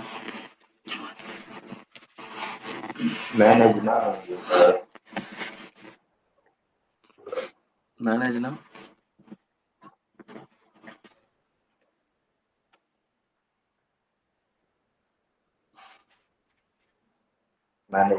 ஒருவேளை நம்ம இதுவுக்கு மீறி போச்சுன்னா அதையும் நம்மளால மேனேஜ் பண்ண முடியும் ப்ரோ. ஃபார் எக்ஸாம்பிள் வந்து எங்க இதுல வந்து பாத்தீங்கன்னா ஒரு ஏரியாவுக்குன்னு வந்து ஒரு காஸ்ட் வந்து தனியா வைப்பாங்க. ஃபார் எக்ஸாம்பிள் வந்து ஈபிகாரங்களுக்கு கொடுக்கறதுக்காகவோ இல்லை வந்து அந்த ஏரியாவில் வந்து அன்வான்டாக கேபிள் ஏதாச்சும் ரிமூவ் பண்ணுறாங்கன்னா அவங்களுக்கு அமௌண்ட் வந்து கொடுக்கணும். அதெல்லாம் வந்து தனியாக கேட்பாங்க. இதுக்காக இவங்க என்ன பண்ணிட்டாங்கன்னா எங்களுக்கு வந்து ஸ்நாக்ஸுக்கு தனியாக மாதத்துக்கு வந்து 30,000 செலவு பண்ணுறாங்க. அது வந்து பார்த்தீங்கன்னா டீ பிஸ்கெட் தான். அதை ட்ராப் பண்ணி இங்கே கொடுத்து அதை மேனேஜ் பண்ணுற மாதிரி பண்ணாங்க. ஓகே. ஸோ ஓவரால் மேனேஜர்னா யாரு? ஒரே விஷயம் தான். மேனேஜர்னா யாரு? எல்லாத்தையும் மேனேஜ் பண்றாங்க. ஓகேயா? By himself. Same thing manager service means everything it will be taken care by itself. Example lambda function. Lambda என்ன பண்ண போறோம்? நீங்க எதை பண்ண போறீங்களா லாம்டாவில்? கிடையாது. நீங்க only focus only about your code. கரெக்டா? Remaining things will be managed by AWS. Same thing RDS, Aurora, DynamoDB, Redshift, all these are managed service. That means they will take care of themselves. So இப்போ நீங்க போய் அதுக்கு தனியாக செப்பரேட்டாக பே பண்ண வேண்டிய அவசியம் கிடையாது. Separate in sense separate other services, இந்த டேக் அண்ட் கேர், பேக்கப் இதெல்லாம் பண்ண வேண்டிய கிடையாது. Maintenance, patching, software updates, all those things. So that's what they're saying. To reduce the cost, try to take manager services so that you don't want to spend more. Next, well architecture tool. So there is a tool called well architecture tool. It helps you review the state of your workloads and compares them to the latest AWS architecture best suit. So there is a tool called well architecture tool. இது என்ன tool என்ன பண்ணுன்னா, it will check your current configuration with your best practice. அந்த best practiceனா AWS already best practice prepare பண்ணி வச்சிருக்கு. அதுதான் இந்த well architecture framework நம்ம இப்போ பார்த்த அந்த 5-6. ஸோ இப்போ இன்னொரு டூல் இருக்கு. அந்த டூல் நேம் தான் இந்த வெல் ஆர்கிடெக்சர் டூல். இது என்ன பண்ணும்? எக்ஸிஸ்டிங் உங்களோட கரண்ட் கான்ஃபிகரேஷன் என்னன்னு செக் பண்ணிட்டு அதுக்கு ஆல்டர்னேட்டா நீ சப்போஸ் நீங்க பெஸ்ட் ப்ராக்டிஸ்ல இல்லை, நீங்க தப்பான இது போயிட்டு இருக்கீங்க, இல்லை வந்து நிறைய ஸ்பெண்ட் பண்றீங்க அப்படின்னா அதுவே உங்களோட ஆக்ஷன் பிளான் என்ன, எப்படி நம்ம காஸ்ட்டை சேவ் பண்ணலாம்னு சொல்லும். So it's delivers an action plan with step by step guidance on how to build better work loads for the cloud. And it provides a consistent process for you to review and measure your cloud architecture as well. So அது keep on கண்டினியூஸாக monitor பண்ணிட்டு இருக்கோம். நம்ம என்ன பண்ணோம்னா நம்ம போய் அதை செக் பண்ணோம். நம்ம அந்த டூலை செக் பண்ணாலே நமக்கு தெரிஞ்சிடும் நம்ம கரெக்ட் கான்ஃபிகரேஷன் தான் யூஸ் பண்ணிட்டு இருக்கோமா, நம்ம நிறையா சேவ் பண்ணுறோமா, இல்லை வந்து நம்ம லூஸ் பண்ணிட்டு இருக்கோமா மணின்னு நமக்கு தெரிஞ்சிடும். ப்ளஸ் என்ன ஸ்டெப் ஆஃப் ஆக்ஷன் எடுக்கணுங்கிறதையும் இது சொல்லிடும். Coming to the end of this section, yes, previously who read, someone can read. Let us see. Zubir slept, I think so. Then Arnav. Zubir is here, or anybody is there? Arnav, or Bala, or Ayman. Anyone can read it. Sure, okay. Okay. Read பண்ணு. நான் பண்ணேன். வரமா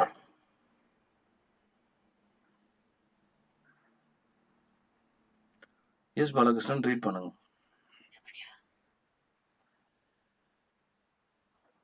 sir page view ஆகல sir. Page view ஆகலையா? ஏன் மற்றவங்களுக்குலாம் view ஆகுதா? ஒரு MN மட்டும் தான் இருக்கு. இப்போ வருது.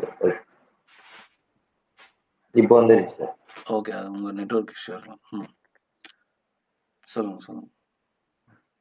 The AWS well-architected framework provides a consistent approach to evaluate cloud architectures and guidance to help implement designs. The AWS well-architected framework is organized into 5 pillars. Each pillar documents a set of foundational questions that enable you to understand if a specific architecture aligns well with cloud best practice. The AWS well-architected tool helps you review the state of your workloads and compare them to the latest AWS architectural best practice. Okay. Now we are going to say about the best practices for building solutions on AWS. So AWS best practice என்னன்னு சொல்ல போகுது. அதில் ஒரு 10 best practices நம்ம இப்போ பார்க்க போகிறோம். Okay, you can put the heading as best practices, 10 best practices. I think we'll see how much we can able to complete. So first of all, design trade-offs. Trade-offs தான் என்ன?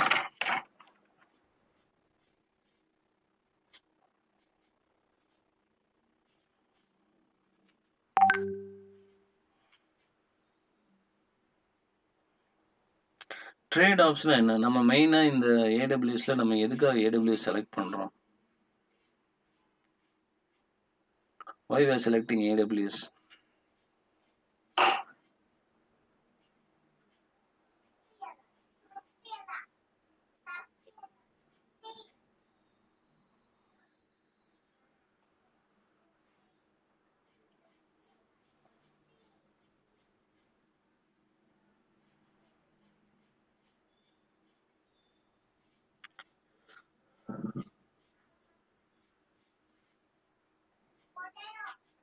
To work on cloud from anywhere. Okay.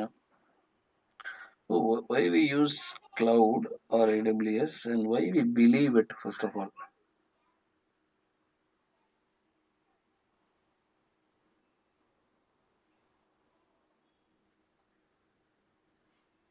Okay, நீங்கள் உங்கள் first பேஜில் எழுதிக்கிங்க. இந்த note எதை போட்டிருக்கீங்களா? இந்த note போட்டிருப்பீங்களா? ஆமாம், போட்டுருவோம். அந்த நோட்டில் ஃபஸ்ட் பேஜில் எழுதிக்கிங்க benefits of AWS. Benefits of AWS.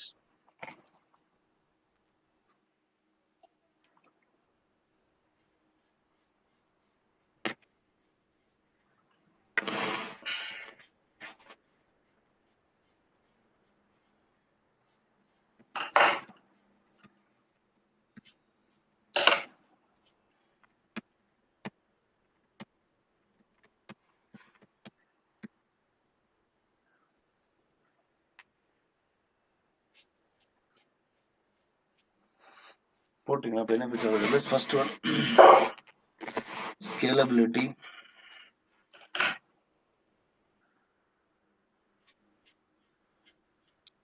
Scalability.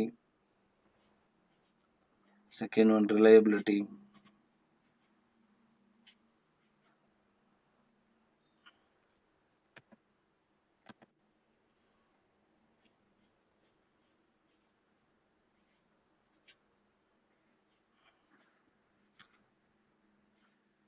Wait, நான் ஒன்று பண்ணுறேன்.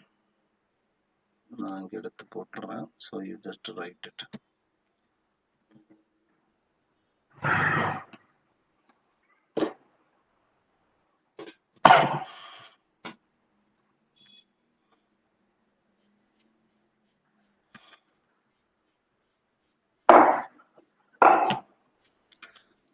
Scalability, flexibility, reliability, agility. Agility என்ன?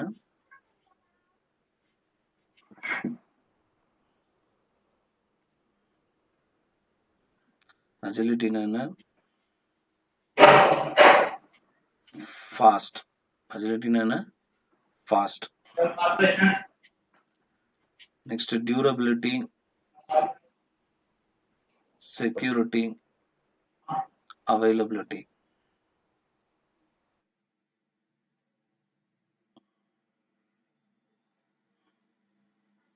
Okay.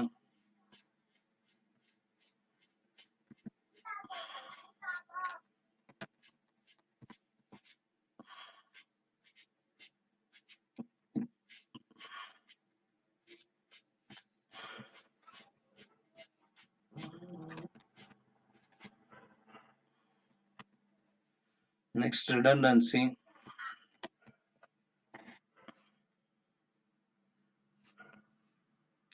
Redundancy, latency. நான் மறுபடியும் போஸ்ட் பண்ணியிருக்கேன், பார்த்துங்க. redundancy, latency. ஃபர்ஸ்ட் எல்லாத்தையும் எழுதிருங்க, அப்புறம் நம்ம ஒவ்வொன்றும் வருவோம். இந்த 12, 13 ஃபர்ஸ்ட் உங்கள் நோட்டில் ஃபர்ஸ்ட் பேஜில் எழுதிக்கிங்க. எந்த இன்டர்வியூ போனாலும் இன்கேஸ் உங்களுக்கு ஏதாவது service for example Dynamo DB வந்து கேட்குறான், எனக்கு மறந்து போச்சு, பாயிண்ட்ஸ் மறந்து போச்சு அப்படின்னா உங்களுக்கு இமீடியட்டாக ஞாபகம் வர வேண்டியது இந்த ஃபர்ஸ்ட் பேஜில் இருக்கிற இந்த 13 பாயிண்ட் தான். ஓகே, ஃபர்ஸ்ட் எழுதிட்டீங்களா நோட்டில்?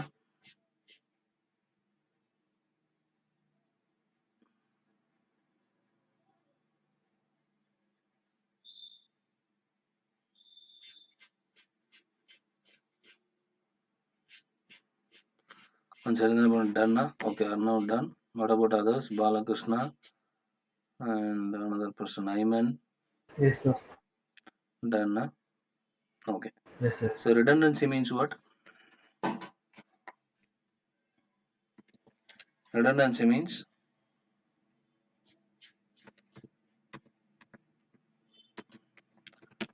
multiple copies. Multiple copies. அதையும் எழுதிக்கிங்க ப்ராக்கெட் போட்டு. நான் மெசேஜ் சாட் பாக்ஸில் போட்டிருக்கேன், பார்த்துங்க. Multiple copies. Okay, next latency. லேட்டன்சினா என்ன? இந்த வேர்டை நீங்கள் ஆல்ரெடி கம் அக்ராஸ் பண்ணியிருப்பீங்க. லேட்டன்சினா என்ன?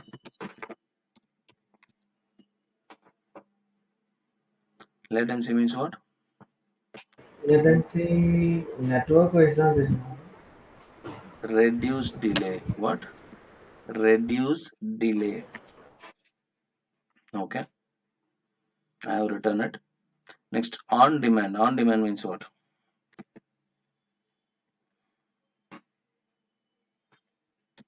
On demand means what? இந்த வேர்டு நீங்கள் கம் அக்ராஸ் பண்ணாமல் எதுவே முடியாது. ஆன் டிமாண்ட் என்ன?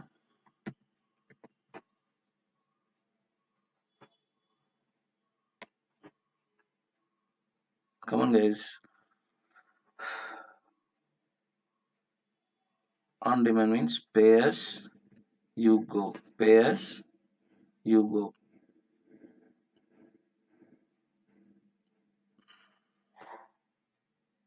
Okay, next one. Cost efficiency na ungalke theriyum. Last one, resilient. Resilient என்ன?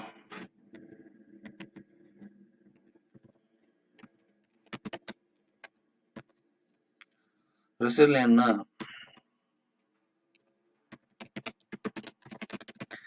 நீங்கள் எல்லா தமிழ் படத்துலையும் பார்த்துருப்பீங்க. இந்த இன்டர்வல் பிளாக்ல என்ன ஆகும்? இன்டர்வல் பிளாக்ல என்ன ஆகும்?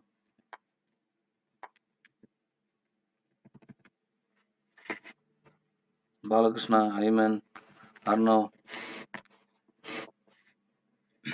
இன்டர்வல் பிளாக் என்ன ஆகும் ஆக்சுவலாக? எப்பவுமே ஹீரோ வின் பண்ணுவானா இல்லை வில்லன் வின் பண்ணுவானா?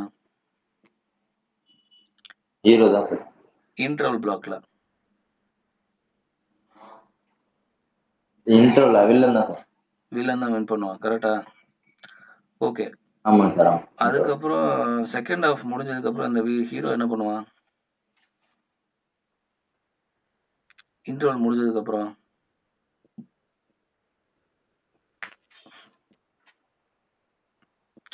இன்டர்வல் அப்போ தோத்துருப்பான், கரெக்ட் தானே? அதுக்கப்புறம் கிளைமேக்ஸ்ல இவனை வின் பண்ணி ஆகணும். கிளைமேக்ஸ்ல இவனை வின் பண்ணி ஆகணும். என்ன பண்ணுவாங்க? அதே நீங்கள் பார்த்தீங்கன்னா எல்லா படத்துலையும் ஃபர்ஸ்ட் என்ன பண்ணுவானுங்க? ஒரு ஹீரோ இன்ட்ரோடக்ஷன் சாங்கு, 10 பேர் அடித்து பந்தாடுறான், வீசிடுறான். அதுக்கப்புறமா மெயின் வில்லன் வரான். மெயின் வில்லன் வந்து இன்டர்வல் பிளாக் அப்போ மெயின் வில்லன்கிட்ட அடி வாங்கிட்டு உளுந்துருவான், கரெக்டா? கரெக்ட் தானே? அதுக்கப்புறம் என்ன பண்ணுவானுங்க?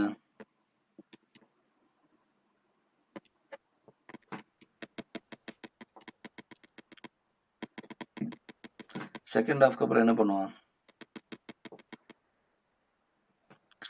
செகண்ட் ஹாஃப்க்கு அப்புறம் அவன் போய் திரும்பி hero will plan. Okay, hero will plan. Okay, என்ன பண்ணுவான்? திரும்பி ரிவெஞ்ச் எடுப்பான். எப்படி எடுப்பான்? அவன் போய் திரும்பி பூஸ்ட் குளுக்கோஸ் எல்லாம் குடிச்சிட்டு வருவானா?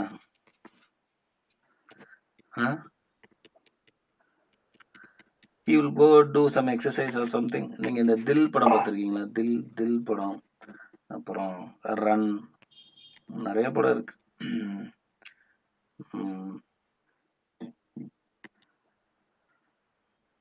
எல்லா ஹீரோ மேக்ஸிமம் அப்படி தான் இருக்கும். ஸோ இது வந்து கம்பேக் பண்ணுவானுங்க. So that is called coming back with the same energy. That is called resilient. Resilient means what? Come back with the same energy. I have written in the chat box, you can write it. Now Arna, I think mic issue. Okay, Ayman, can you just read all the points? What are the 13 points? First one.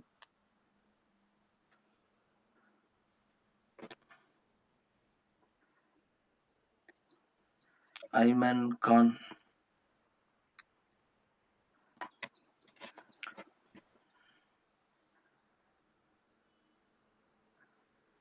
Ayman Khan irukara?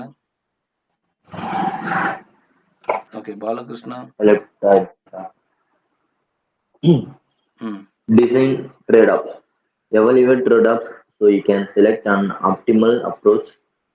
Example of trade-offs include. அதில்லப்பா இப்போ 13 points நான் போட்டேன்ல, அதை அதுதான் படிக்க சொல்றேன். ஓ அது okay okay. Benefits of AWS. Scalability, reliability, flexibility, agility, durability, security, availability, redundance, latent, on demand, cost effective. Call வந்துருக்கு sir. on demand, cost effective, global access, resilient. Resilient என்ன சொன்ன? Come back with the same energy. Okay, எல்லாத்தையும் எழுதிட்டீங்களா? So எப்போ வந்து நீங்கள் இன்டர்வியூவில் ஏதாவது மறந்துட்டீங்கன்னா, உங்களோட பாயிண்ட்ஸை மறந்துட்டீங்க, ஏதாவது ஒரு சர்வீஸ்க்கு EC2 எதுவாக இருந்தாலும் சரி, நீங்கள் ஞாபகப்படுத்த வேண்டியது இந்த 13 பாயிண்ட்ஸ். கேட்டாங்கன்னா நீங்கள் நீட்டாக it is a DynamoDB, it's a durable service, it is fully secured, it is highly available, it is scalable, it is redundant, it is cost effective also, and it has global access, it has a resilient capacity. புரியுதா நான் எப்படி பேசணும்னு பார்த்துட்டிங்களா? இப்போ இந்த 13 பாயிண்ட்ஸை வச்சே நான் வந்து எந்த சர்வீஸை வேணால் பேசலாம். எப்போ உங்களுக்கு பாயிண்ட்ஸ் மறந்துச்சோ நீங்கள் இதை ரிமெம்பர் பண்ணிக்கிங்க, இதை வச்சே ஒரு ஸ்டோரியை ஓட்டுங்க, பிரச்சனையே இருக்காது. எல்லாரும் அதை அக்செப்ட் பண்ணி தான் ஆகணும். எல்லா குளோபல் சர்வீசஸ், எல்லா AWS சர்வீசஸ்லையும் இந்த ஒரு அட்வான்டேஜ் இருக்கு. ஓகேயா, புரிஞ்சுதா?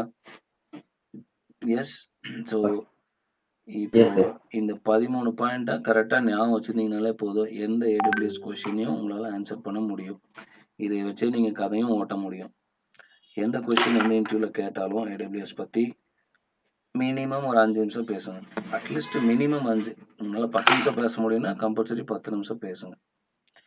Okay, and for this group, whatever I am doing, I will be sending you this PDF once each and every module I completed.